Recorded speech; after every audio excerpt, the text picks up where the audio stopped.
Salut la peuplade, ici Lundystrife et bienvenue dans cette vidéo Unboxing Test Review. Alors oui, par rapport à la vidéo du vlog de la dernière fois, je vous avais dit qu'il y avait un indice concernant la prochaine vidéo qui allait sortir. Et normalement, c'est pas cette vidéo qui devait sortir, c'est une autre vidéo, mais j'ai eu des problèmes, un problème de planning, plein de choses avec l'association. Bref, générique, c'est parti.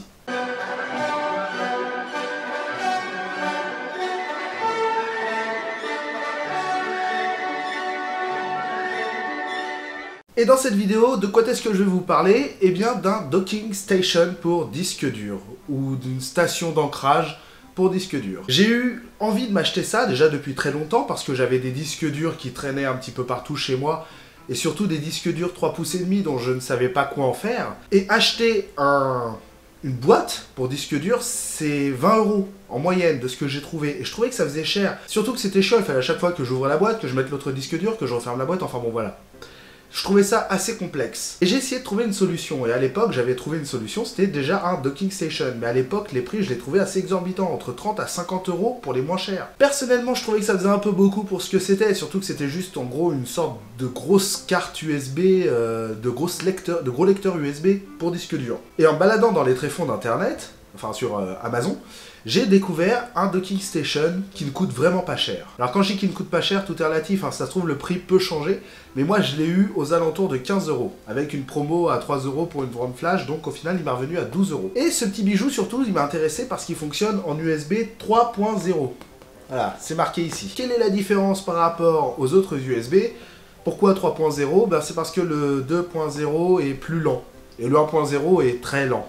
Mais ça, je vous en ai déjà parlé, il me semble. Toujours est-il que celui-ci est en 3.0, les taux de transfert sont assez monstrueux puisqu'ils peuvent atteindre 6 gigabits par seconde. Il est en plug and play directement compatible Windows et Mac.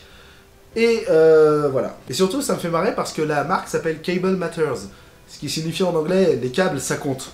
Moi qui suis fan de câbles, ça pouvait que m'aller. Et donc dans cette boîte, qu'est-ce qu'on va y retrouver? Bien entendu, la docking station, la station d'ancrage pour le disque dur, enfin pour les disques durs, même si on ne peut en placer qu'un, on peut en mettre plusieurs différents, pas en même temps, c'est impossible. Mais je veux dire, vous comprendrez dans la suite de la vidéo. On va aussi retrouver le cordon USB et le cordon d'alimentation.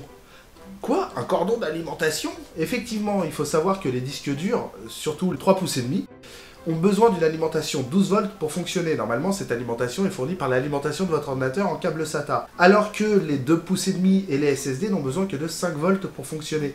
Ce qui fait que sans cette alimentation 12 volts, eh bien vous ne pourrez pas lire le disque dur. Le contrôleur n'aura pas assez d'énergie, ne pourra pas lire le disque dur, donc il ne pourra pas vous aider. Quelque part, oui, c'est embêtant puisque ça vous prend une prise électrique en plus. C'est pour moi le seul point négatif. Après, il y a un autre semi-point négatif, mais ça c'est juste parce que eux on fait ça de manière à avoir vraiment des câbles dits propriétaires, c'est qu'ils ont utilisé un USB 3.0 type B. Alors qu'est-ce que le type B? Donc le type A, c'est ça, c'est l'USB qu'on connaît tous, que vous avez sur les côtés de votre ordinateur ou sur la tour, si vous avez un PC portable ou une tour, ça dépend. L'USB type B, c'est comme celui-ci, sauf que lui est un peu différent de l'USB type B, puisque je dis les formats propriétaires, mais sinon ça ressemble à ça. Et l'USB type C, c'est ça. Mais là, ce qui nous intéresse, c'est de l'USB type B, comme Tintin. Tintin au type B. Ensuite, cet USB est en 3.0, donc des taux de transfert énormes, ce qui fait que des SSD qui fonctionnent en 6 gigabits par seconde auront des taux de transfert maximisés. Je ne sais pas exactement le terme que je devrais employer, mais ils auront des maxés. Voilà, le terme exact c'est maxé. Ils auront donc des taux de transfert maxés grâce à ça. Et donc je vous disais que ça pouvait supporter plusieurs disques durs, puisque ça peut supporter, magie du montage, les disques durs de 3,5 pouces. J'ai eu un moment d'égarement. Donc vous l'emboîtez dedans et ça fonctionne. Comme sur une Super NES. Des fois, faut souffler. Sinon, on peut mettre aussi les disques durs 2,5 pouces directement dedans. C'est à ça que sert d'ailleurs la petite trappe que vous voyez juste ici.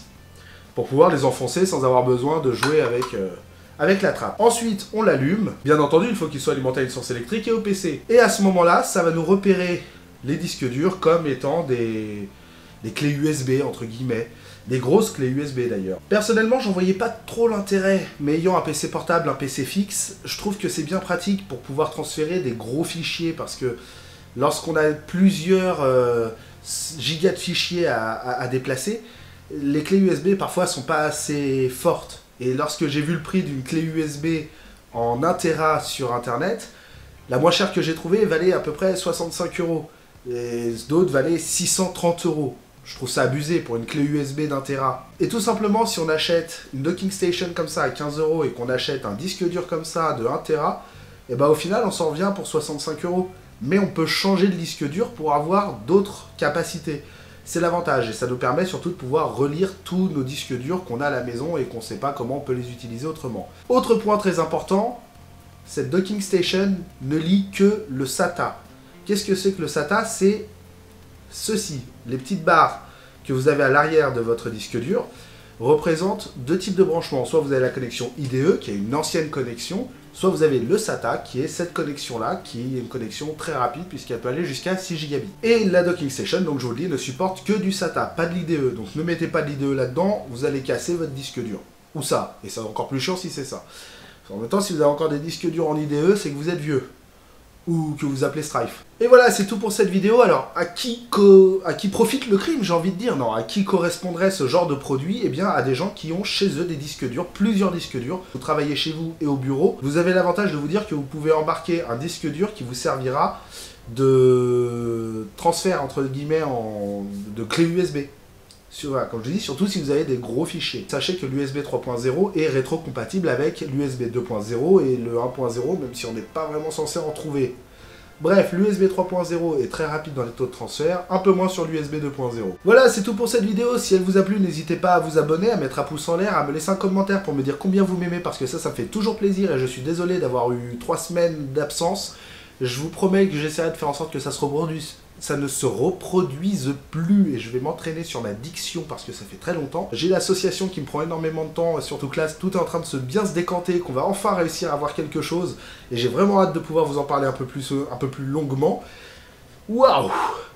Sur ce, mesdames, mesdemoiselles, messieurs, si cette vidéo vous a plu, je vous l'ai déjà dit ça. Sur ce, mesdames, mesdemoiselles, messieurs, je vous souhaite de passer une bonne journée, une bonne soirée, une bonne nuit en fonction de l'heure à laquelle vous regardez cette vidéo. Ciao!